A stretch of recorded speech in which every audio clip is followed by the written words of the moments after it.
Hello everyone, welcome back to ASR NCERT decoder.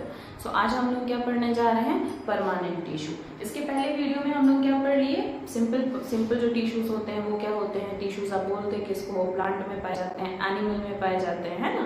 और हम लोग इसके साथ क्या क्या पढ़े कि प्लांट टिश्यू का एक टिश्यू ऐसा होता है जो बहुत ज्यादा डिवाइड करेगा, जो रेगुलर डिवाइड करेगा, that is known as meristematic tissue. And even meristematic tissue जो होते हैं वो जिस जिस जगह पे प्रेजेंट है उस हिसाब से उनका नाम होता है। अगर वो टिप पे प्रेजेंट है तो एपिकल मेरिस्टेम, अगर वो नोड्स पे प्रेजेंट है तो इंटरकैलरी मेरिस्टेम, और अगर वो जो हमारे लैटरल साइड में प्रेजेंट है तो क्या कहेंगे, लैटरल मेरिस्टेम।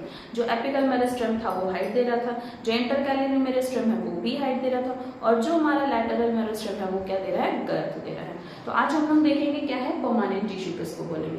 परमानेंट टिश्यू भी हम लोग वहां पे पढ़ लिए, वो वाला जो टिश्यू जो डिवाइड करके आगे जाया जा रहा है वो तो मेरिस्टेमेटिक है, लेकिन जो टिश्यू पीछे छूटते जा रहे हैं, सेल का ग्रुप पीछे छूटता जा रहा है, वो क्या हो गया, आपका परमानेंट टिश्यू हो गया, है ना। तो चलिए आज हम लोग देख रहे हैं simple permanent tissue. Simple permanent tissue जो होते हैं ना वो तीन तरह के होते हैं। कौन कौन से, फर्स्ट हो गया आपका पैरेन्काइमा, पैरेन्काइमेटस टिश्यू। दूसरा हो गया आपका कॉलेनकाइमा, कॉलेनकाइमेटस टिश्यू। और तीसरा हो गया आपका स्क्लेरेन्काइमा, स्क्लेरेन्काइमेटस टिश्यू। आ गई बात समझ में। अब भाई पैरेन्काइमा, कॉलेनकाइमा, स्क्लेरेन्काइमा ये क्या है, ये वो वाले टिश्यू हैं जो मेरिस्टेमेटिक टिश्यू के आगे जाने की वजह से पीछे छूटते चले गए हैं और इन्होंने अपना फंक्शन और अपना शेप फिक्स कर लिया है। लेकिन इनको क्या बोला जाता है, सिंपल परमानेंट टिश्यू। जबकि कोई और टिश्यू है जिसको हम लोग क्या बोलते हैं, कॉम्प्लेक्स परमानेंट टिश्यू। तो भाई सिंपल और कॉम्प्लेक्स बोलने का मतलब क्या है, मतलब ये है, suppose that I'm wearing this dupatta, this is of pink in color, okay, so this is very quite simple to identify the color of this dupatta। आप बहुत easily identify कर सकते हो, ma'am this is the pink in a color, why, क्योंकि वो बहुत simple है, एक ही तरह के रंग से मिलके बना हुआ है। And if I am wearing dupatta which is of different colour, है ना, बहुत सारे कलर के मिक्सिंग से बना, तो then what you can see that is a multi colour. It means you are not able to identify the fix colour of it. आप एक कलर नहीं बता सकते। मान लो कि बहुत सारे रंग मिक्स हैं आपके दुपट्टे में, तो आप बोलोगे कि this is of pink, no no, blue is also there, red is also there, white is also there, black is also there. So एक कलर बताना मुश्किल है ना। तो वैसे ही आपका क्या है, कॉम्प्लेक्स परमानेंट टिश्यू में डिफरेंट शेप के, डिफरेंट फंक्शन के सेल होंगे, जबकि आपके सिंपल परमानेंट में क्या होगा, सेम शेप के और सेम फंक्शन वाले सेल होंगे। ठीक है, देख लीजिए। तो सिंपल परमानेंट टिश्यू में same shape and same function, क्या हो गया इसका, कैसा शेप कैसा फंक्शन। तो चलिए हम लोग देख लेते हैं। I am going to take a part of it, एक यूनिट एरिया ले रहे हैं। सपोज दैट कि ये हमारा पेड़ है, पेड़ से हमने इतनी छोटी सी एक स्ट्रक्चर खींची हुई है ना, काटी हुई है, और इतना ही स्ट्रक्चर पैरेन्काइमा के लिए लेंगे, इतना ही कॉलेनकाइमा के लिए, इतना ही स्क्लेरेन्काइमा के लिए। चलिए देखिए। So what is it, I am taking a structure, ये जो हमारा है ये बॉक्स है। सपोज कीजिए कि ये यूनिट एरिया हम प्लांट से निकाले हैं, कॉलेनकाइमा, स्क्लेरेन्काइमा और पैरेन्काइमा को पढ़ने के लिए, है ना। तो चलिए देखिए, अब इनमें भाई सेम टाइप ऑफ सेल होंगे, डिफरेंट सेल तो हो नहीं सकते, एक जैसे सेल होंगे। एक जैसे सेल कैसे होंगे, तो यहाँ पे जो हमारे सेल है ना वो आइसोडायमेट्रिक है। कैसे हैं, आइसोडायमेट्रिक, मतलब इनका डायमीटर सेम है, ठीक है, लेकिन इन कोई पैटर्न में सेट नहीं है, इनका कोई अरेंजमेंट नहीं, ऐसा नहीं है कि एक लाइन से सारे लोग खड़े हैं। ठीक है, देख लीजिए, ये क्या है, आइसोडायमेट्रिक हैं, लेकिन ये कोई एक फिक्स पैटर्न पे खड़े नहीं है। आ गई बात समझ में। तो इस तरह से बहुत सारा स्पेस बनाते हैं। तो ये सेल नंबर 1, सेल नंबर 2, बीच में जगह है कि नहीं, गैप है, तो यहाँ पे इसका हम यहाँ पे क्या लिख सकते हैं कि इंटर सेल्यूलर स्पेस जो होगा वो क्या होगा, प्रेजेंट है। क्यों प्रेजेंट है भाई, देख लीजिए, दोनों के बीच में जगह तो खाली है ना, दैट इज इंटरसेल्युलर स्पेस। आगे बात समझ में, इंटरसेल्युलर स्पेस है, सेल के बीच में गैप है। अब बताना, सेल के पास, मान लो इस वाले सेल के पास बहुत ज्यादा पानी है, ठीक है, और higher concentration to lower concentration, तो डिफ्यूजन होता ही होता है। तो यहाँ से ये वाटर इनको ट्रांसफर हो सकता है, यहाँ से ये वाटर इनको ट्रांसफर हो सकता है। कहने का मतलब है कि ट्रांसफर होता रहेगा, चीज जो है लेन देन इनकी चलती रहेगी। तो आप इसको क्या बोल सकते हो, लाइफ है भाई, लाइफ है सेल, तभी तो इनके अंदर ट्रांसपोर्टेशन चल रहा है, डिफ्यूजन या ऑस्मोसिस शो कर पा रहे हैं। तो ये सेल आपके क्या हो जाएंगे, लाइव सेल हो जाएंगे। आगे बात समझ में, लाइव सेल हो जाएंगे। अब इनका कोई काम तो होगा, डिवाइड तो ये कर नहीं रहे हैं, कुछ तो काम करेंगे। डिवाइड जब नहीं कर रहे हैं, शेप इनका फिक्स हो गया, तो ये कर क्या रहे हैं भाई, तो ये क्या कर रहे हैं, स्टोर कर रहे हैं किस चीज को, फूड को। पौधा जो खाना बना रहा है उसको ये अपने अंदर जमा करके रख ले रहे हैं, ठीक है, जमा करके रख ले रहे हैं। नाउ द क्वेश्चन इज कि प्लांट्स जो होते हैं वो सेल्यूलोज के फॉर्म में खाने को क्यों जमा करते हैं, स्टार्च के फॉर्म में क्यों जमा करते हैं, बताइए। प्लांट्स जो हैं वो स्टार्च के फॉर्म में खाने को क्यों जमा करते हैं, वो ग्लूकोज ही क्यों जमा करते हैं, जबकि बनाते तो वो ग्लूकोज ही है, नॉट सेल्यूलोज, इट्स ग्लूकोज ही बनाते हैं। तो फिर स्टार्च के फॉर्म में उसको क्यों जमा कर रहे हैं, ठीक है, हम लोग इसको बाद में डिस्कस करेंगे। क्या है कि वो स्टार्च के फॉर्म में क्यों जमा कर रहे हैं खाना को, जब वो बनाते ग्लूकोज है। चलिए आगे देख लीजिए, ये खाना स्टोर कर रहे हैं, यहाँ तक क्लियर है बात। ये सेल जो थे सेम डायमीटर वाले थे, अरेंजमेंट में नहीं थे, आसपास में बहुत जगह है इनके आसपास, इसलिए इनका डिफ्यूजन हो रहा है, ऑस्मोसिस हो रहा है। तो अगर ये डिफ्यूजन और ऑस्मोसिस दिखा रहा है एज पर देयर नीड, तो ये जिंदा ही होंगे, लाइव होंगे, और इनका काम क्या है, ये खाने को स्टोर कर रहे हैं, ठीक है। अब ये कहाँ पे प्रेजेंट होंगे, तो all over the plant structure, हर जगह जहाँ पे स्टोरिंग का काम चल रहा होगा। तो प्लांट कहाँ खाना स्टोर करता है, एवरीवेयर। आगे बात समझ में, एवरीवेयर फ्रॉम आउटसाइड, तो जितना भी बाहर से अंदर की तरफ जो स्ट्रक्चर पाया जाएगा वहां पे ये सेल पाए जाते हैं। अब एक और बात, यही आपका पैरेन्काइमा जो है ना, वो देखा भाई कि कुछ पौधे ऐसे हैं जिनको पानी में जीना है, पानी में जीने के लिए पानी में तो डूब जाएंगे, फिर मर जाएंगे, तो कुछ तो अपने आप में चेंज लाओ, ऐसा कुछ करो कि इस पौधे को बचा लिया जाए, है ना। कुछ पौधे ऐसे हैं भाई जिनका जो ग्रीन पोर्शन है वो कम है ना, ग्रीन पार्ट जो है वो कम है, कम फोटोसिंथेसिस होगा, कम फोटोसिंथेसिस होगा, कम खाना बनेगा, कम खाना बनने की वजह से फिर पौधे को नुकसान है। तो अपने स्ट्रक्चर में थोड़ा चेंज लाते हैं ताकि फोटोसिंथेसिस भी हो पाए। अब देखो, जो आपका पैरेन्काइमा है ये क्या करता है, अपने इस गैप में क्या करता है, ये जो गैप है इसमें अगर ये एयर बबल्स रख लिया, ये एयर बबल्स है, एयर बबल्स रख लिया, तो इससे क्या होगा, हवा भर जाने की वजह से इसका वजन तो हल्का हो गया ना। एयर बबल्स भर जाने की वजह से ये क्या हो गए, लाइट वेटेड हो गए। तो जब ये लाइट वेटेड हो गए तो इनका नाम क्या हो गया, एरेनकाइमा है। ये पैरेन्काइमा है, लेकिन क्यों एरेनकाइमा कहलाएंगे, क्योंकि इनके सेल के बीच में जो जगह खाली था उसमें इन्होंने क्या भर लिया, हवा भर लिया, एयर बबल्स भर लिया। अब एयर बबल्स भरने से फायदा, तो फायदा ये हो गए बहुत हल्के। अब हल्के हो जाएंगे तो ये पानी में डूबेंगे नहीं। जैसे देखिए आपका जो कमल का पौधा होता है, फूल होता है कमल का, लोटस, ओके, सो लोटस का जो फ्लावर होता है, तो लोटस फ्लावर को या उसके लीफ को आप देखोगे कि वो पानी के लेवल पे रहता है ना, पानी से डूबता नहीं है, अंदर की तरफ नहीं जाता। तो कुछ तो ऐसा होगा, ये इतना लाइट वेटेड होगा तभी तो पानी में रह रहा है, अदरवाइज वो तो पानी में डूब जाना चाहिए। बाकी पत्तों को देखो आप ऐसे पानी में रखो, जैसे ही वो थोड़ा सा वजन की तरफ वो जाएगा वो नीचे डूब जाता है।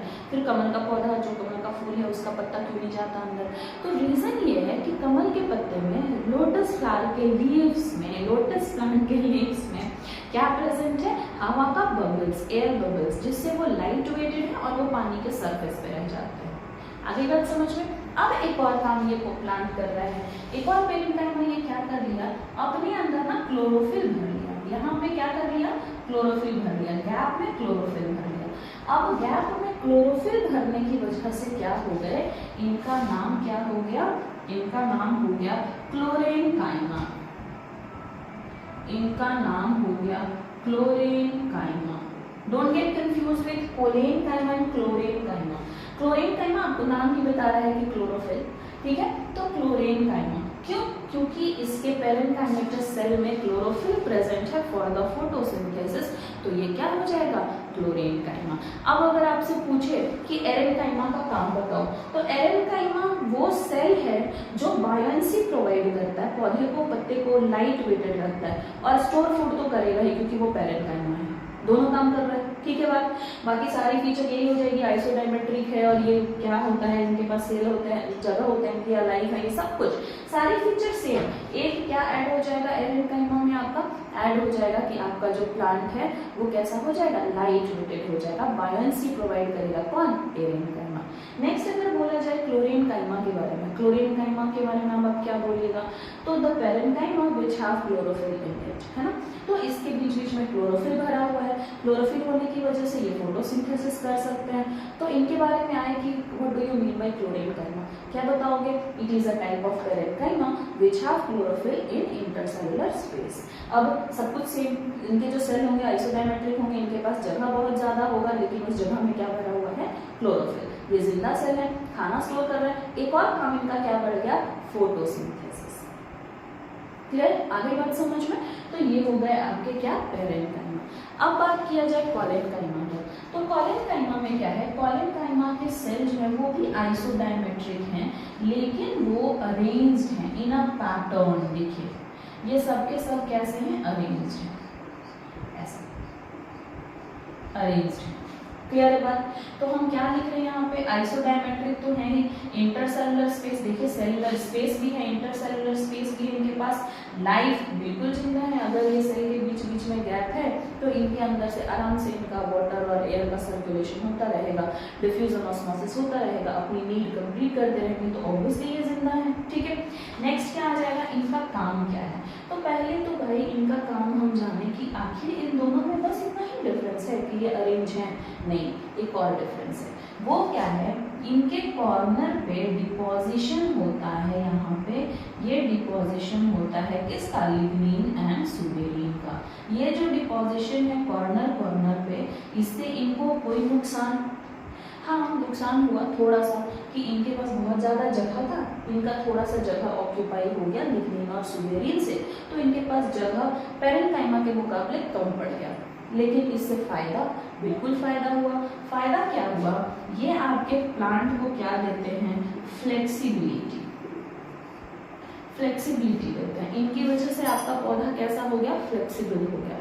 आप देखना, आप किसी पौधे के ब्रांच को ऐसे खींच के नीचे लाते हो, छोड़ते हो, वो वापस अपने ऊपर चला जाएगा, स्प्रिंग तो नहीं लगा उसमें, है ना, वापस अपने पोजीशन पे कैसे चला गया, तो बिकॉज ऑफ कॉलेनकाइमा। आगे बात समझ में। Again I am giving you an idea, chlorenchyma, chlorophyll present in the cell, between the cell, parenchyma का टाइप है, and collenchyma is totally different. Clear है बात। तो इसके बारे में क्या लिखेंगे, कॉलेनकाइमा ये आइसोडायमेट्रिक तो है ही, इसके पास इंटरसेलुलर स्पेस भी है, ये अरेंज्ड भी है। एक और खासियत आपको क्या लिखना है, ये अरेंज्ड है, अरेंज्ड इन अ मैनर, जबकि ये अरेंज्ड है। नेक्स्ट क्या है, लाइव है, बिल्कुल लाइव है। इनका काम था खाना जमा करना, लेकिन इनका काम क्या है, आपके पौधे को फ्लेक्सिबल बनाना। Clear. Now come to the next. अगर हम स्क्लेरेनकाइमा की बात करें, तो हमारा जो स्क्लेरेनकाइमा है, स्क्लेरेनकाइमा के जो सेल हैं वो सेल के बीच में जगह नहीं है। अब जगह कैसे नहीं है देख लीजिए, इसको हम ऐसे ड्रॉ कर दे रहे हैं, लेकिन हुआ क्या कि आपका यहाँ पे डिपोजिशन हो गया हर चीज का, लिग्निन एंड सुबेरिन जो है वो सेल के बीच बीच के सारे गैप को एकदम भर दिए। ये सारा गैप जो है उसको क्या कर दिए, भर दिए। अब एक सेल और दूसरे सेल के बीच में बिल्कुल भी जगह नहीं है। अब जब एक सेल और दो सेल के बीच में जगह नहीं है, तब तो फिर ये अपना वाटर और एयर को सर्कुलेट नहीं कर सकते, ट्रांसफर ही नहीं कर सकते। आ रही है बात समझ में। तो क्या हो गया, ये आइसोडायमेट्रिक तो बात छोड़िए भाई, इंटरसेलुलर स्पेस नहीं है, कहाँ से रहेगा, इनके पास तो लिग्निन सुबेरिन का डिपोजिशन हो गया। नेक्स्ट क्या है, ये जिंदा है, नहीं जिंदा कैसे रहेंगे, ये तो डेड हो गए ना। कैसे डेड हो गए, तो डेड होंगे नहीं, इनके पास तो कोई किसी तरह का ट्रांसपोर्टेशन हो नहीं रहा, इनके पास जो है वाटर अवेलेबल है वो डिफ्यूजन के थ्रू दूसरे सेल को नहीं जा सकता, फिर जो भी इनके पास फूड प्रेजेंट है वो भी ट्रांसफर नहीं हो सकता है। एंड नेक्स्ट ये क्या देंगे आपको, ये काम क्या कर रहे हैं भाई, तो रिजिडिटी दे रहे हैं, आपके पौधे को इतना स्टिफ कर देंगे कि आप खींचोगे वो टूट जाएंगे, ठीक है, रिजिडिटी प्रोवाइड करते हैं। अच्छा ये देखो, जब भी आप अमरूद खाते हो, काटो कच आवाज आता है, या फिर आप नाशपाती खाते हो तो कहने का मतलब वहाँ पे भी क्या प्रेजेंट है, स्क्लेरेंकाइमा। ये कैसा है, सेल के किनारे किनारे लिग्निन एंड सुबेरिन का डिपोजिशन है, सेल को पूरी तरह से कवर कर दिए, इंटरसेलुलर स्पेस एकदम नहीं है, पूरी जगह को भर दिए। और क्या है, ये मर गए क्योंकि भाई ट्रांसपोर्टेशन के अंदर जो डिफ्यूजन एंड ऑस्मोसिस है वो तो हो नहीं रहा। एंड नेक्स्ट ये क्या प्रोवाइड कर रहे हैं, रिजिडिटी। तो ये सारे हो गए हमारे simple permanent tissue. Next video में हम लोग पढ़ेंगे complex permanent tissue. Okay, thank you everyone. Oh wait, yes this is the one, starch. पौधे स्टार्च को क्यों जमा करते हैं भाई, सेल ग्लूकोज को क्यों नहीं कर लेते हैं? Again I am going to say cellulose. देखिए होता क्या है कि आप ग्लूकोज को तो जानते हो, ग्लूकोज क्या है, डिसॉल्व्ड इन वाटर। आप बड़ी इजीली इसको डिसॉल्व कर सकते हो पानी में, और पौधों में लगातार पानी ट्रांसपीरेशन के थ्रू पास हो रहा है। अगर वो ग्लूकोज बना के छोड़ दें तो सारा का सारा खाना इधर उधर घूमता रहेगा, वो स्टोर कैसे कर पाएंगे? तो उसके फॉर्म को चेंज कर देते हैं, स्टार्च बना के रख लेते हैं। आई बात समझ में? और हम लोग जब पौधे को खाते हैं तो हमें क्या मिलता है, स्टार्च, लेकिन हम उसको चेंज करके क्या बनाते हैं, ग्लूकोज, और फिर वो ग्लूकोज हमारी बॉडी में ट्रांसफर होता है। अब हमारी बॉडी में ग्लूकोज चल रहा है, चलते चलते ग्लूकोज पहुंचा सेल के पास, सेल ने एटीपी बनाई, एनर्जी बनाई, अब वो बहुत ज़्यादा ग्लूकोज है, जमा करना है, ग्लूकोज के फॉर्म में तो जमा नहीं कर सकते क्योंकि ग्लूकोज तो वाटर में डिसॉल्व हो जाता है। आगे बात समझ में? तो हम लोग उसको फिर चेंज करके अनदर फॉर्म में अपने सेल में जमा रखते हैं। ठीक है, ओके, थैंक यू एवरीवन।